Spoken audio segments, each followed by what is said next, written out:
difficult to see that, but meanwhile, it makes you appreciate what we're seeing here right now. I know it's been chilly for a little while, but all of a sudden we had the 50s, and today it's 60s, right? Yeah.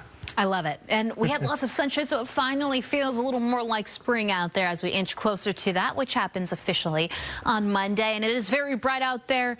Tacoma showing off. You can see some high-level clouds outside of the Tacoma's Narrow Bridge here, but 60 degrees still in the forecast with the wind speeds just in the single digits out of the west. In fact, those temperatures are in the 60s for a lot of us, like Renton, Seattle, down to JBLM, Shelton for you, upper 50s for those in Everett, 63 still holding on in Arlington.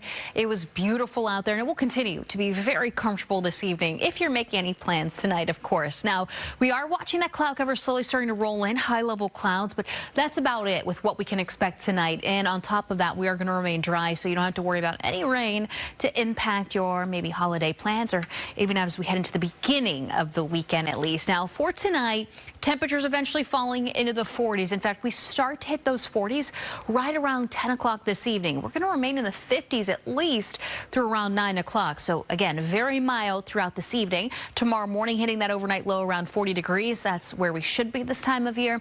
Overall, partly cloudy skies, mild temperatures, sunrise tomorrow morning happening right around 7:16 a.m. And for tomorrow afternoon, just like today, we will hit those temperatures in the 60s, at least for those all across the north, central, south, south along the coast. 60 degrees for you, foothills 63, and our mountain passes right around 46. Clouds will break. Like I said, lots of sunshine because we are going to get ready for a little bit of that cloud cover overnight, but overall dry and dry throughout the day tomorrow. So beautiful day.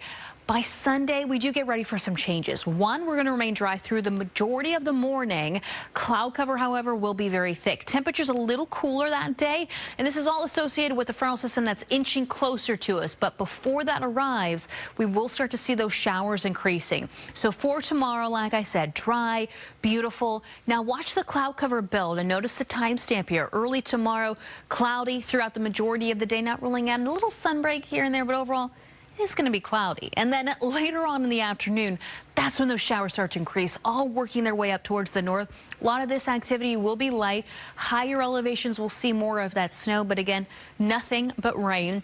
Fast forwarding Sunday night, continuing with those showers, which will roll over into Monday. And Monday is the first day of spring, and then we begin to clear out. But as that happens, like I said, this is all associated with a frontal system that pushes through. So that temperature is going to drop from 63 degrees tomorrow. We now drop in the lower 50s early next week, and we remain below average because tomorrow that average high temperature bounces up to 55 degrees. And unfortunately, we have the 40s back in the mix, at least at the end of the 7-day forecast. So as we take a look tonight, 40 degrees, overnight lows very mild here in the next couple of mornings, and then we hit those 30s briefly Tuesday, Wednesday morning, isolated shower here and there on Wednesday, but overall fairly quiet as we head into Tuesday and Wednesday, and that is a look what we can expect throughout the